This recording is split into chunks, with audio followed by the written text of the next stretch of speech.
Terima kasih Tuan Pengerusi. Assalamualaikum warahmatullahi wabarakatuh dan salam sejahtera. Pertama sekali, saya ucapkan selamat menyambut bulan Ramadan kepada semua ahli-ahli yang berhormat dan rakyat di luar sana. Ada beberapa perkara Tuan Pengerusi yang saya mahu ulas secara sekaligus di peringkat permulaannya. Perkara 020800 berkenaan peruntukan kepada bernama, juga berkait dengan perkara 050100 untuk bernama TV serta 020700 untuk RTM. Tuan Pengerusi, pertama sekali saya mahu sebutkan bahawa saya berbeza pandangan dengan Yang Berhormat Bangi sebentar tadi. Saya tidak merasakan bahawa RTM ketinggalan zaman, tetapi mereka cuba buat sebaiknya. Tetapi untuk memastikan bernama dan RTM dapat berfungsi dengan baik, saya mencadangkan agar kerajaan mengkaji konsep dan falsafah yang diguna pakai oleh agensi-agensi berita serta pertubuhan berita antarabangsa yang dianggap berkredibiliti tinggi. Mereka berfungsi sebagai agensi berita bebas dan berkecuali walaupun ada mendapat peruntukan kerajaan.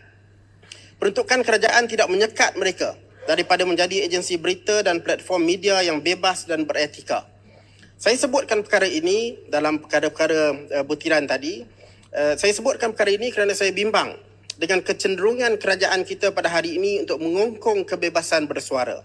Baru kemarin contohnya Tuan Pengerusi, saya menerima maklumat dari seorang aktivis masyarakat yang begitu gigih memperjuangkan pengeluaran KWSP bersasar dan menentang agenda hodoh Pakatan Harapan Barisan Nasional untuk menjadikan dana KWSP sebagai dana yang tercagar.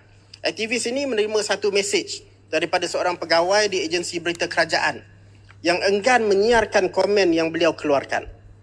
Pegawai agensi itu berkata kepada beliau, kepada aktivis ini, agensi tersebut adalah media kerajaan, maka statement ini tidak disiarkan. Maksudnya apa? Tuan Pengerusi, maksudnya di bawah Yang Berhormat Lembah Pantai dan Yang Berhormat Tambun. Agensi media... Yang Berhormat, kita berbincang pasal isu peruntukan dalam jawatan kuasa. Jangan melirik benda lain. Ya? Silakan. Saya pergi ke situ. Mana tadi? Okey. Maksudnya apa Tuan Pengerusi? Maksudnya di bawah Yang Berhormat Lembah Pantai dan Yang Berhormat Tambun ini agensi kerajaan, peruntukan yang diberikan dipergunakan untuk hanya menyebarkan propaganda tertentu sahaja. Suara yang menentang sengaja dibisukan. Tapi saya tidak menyalahkan wartawan. Peruntukan diberikan kepada mereka. Ini adalah isu arahan. Tuan Pengerusi, saya bodek dengan pantun sikitlah. Tuan Pengerusi kemas bergaya. Segak manis pemurah pula. Sekolah dah buka, tak lama lagi nak raya. Pencarum di sana terus bertanya, KWSP bersasar bagaimana?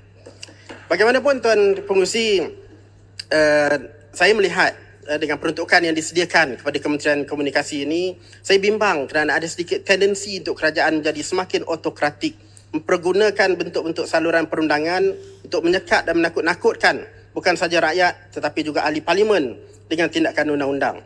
Jika diberikan peruntukan yang begitu sihat dalam belanjawan ini, tetapi kementerian dan agensinya dipergunakan untuk menutup mulut rakyat, maka saya bimbang akan hilanglah kebebasan bersuara dan akan gagallah cita-cita kita untuk membentuk masyarakat yang berinformasi. Tuan Pengerusi, seterusnya saya mahu menyentuh perkara 020900 dan 47000 iaitu peruntukan kepada Finas. Tuan Pengerusi, saya faham kerana sebenar Finas adalah untuk membangunkan industri perfilman dan industri kreatif negara. Tetapi Finas juga sering menjadi tempat tumpuan dalam hal ehwal kebajikan artis dan seniman. Saya harap kementerian memberi perhatian serius kepada usaha menjaga kebajikan artis, seniman dan penggiat seni melalui Belanjawan 2023 ini. Mungkin perlu diwujudkan sebuah badan khusus yang menggabungkan kepakaran agensi-agensi dalam Kementerian Komunikasi dan Digital serta lain-lain kementerian yang berkait dengan dunia seni agar isu kebajikan penggiat seni dapat diselesaikan secara tuntas. Seterusnya, perkara 53000 dasar industri kreatif negara. Tuan Pengerusi, saya mahu menarik perhatian kerajaan terhadap kumpulan-kumpulan baskers yang semakin banyak dalam negara kita. Banyak kumpulan baskers ini dianggotai oleh anak muda yang amat berbakat. Ada juga kumpulan baskers yang dianggotai golongan OKU. Alangkah baiknya jika dengan peruntukan yang ada, kerajaan boleh menyediakan lokasi-lokasi strategik dan menyusun atur giliran persembahan di tempat awam agar sektor ini boleh berkembang dengan tersusun.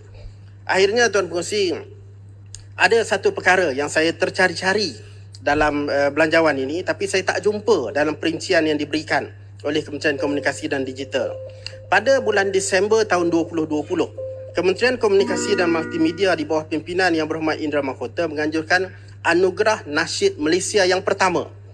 Ini satu inisiatif yang amat baik dan boleh dianggap sebagai permulaan untuk menjadikan Malaysia sebagai home of contemporary nasyid. Malahan jika dianjurkan secara berterusan, ia berpotensi membantu Malaysia menjadi penganjur The Grammy Award of Nasyid di peringkat antarabangsa. Jadi saya menggesa kerajaan meneruskan pemberian peruntukan untuk menganjurkan Anugerah Nasyid Malaysia ini dan seterusnya menjadikan ianya sebagai sebuah festival antarabangsa yang terkenal.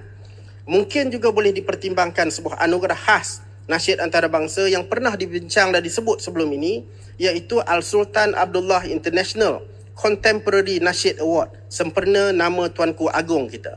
Terima kasih Tuan Presiden. Terima kasih Yang Berhormat Tasik Gelugur. Dipersilakan Yang Berhormat Tampin.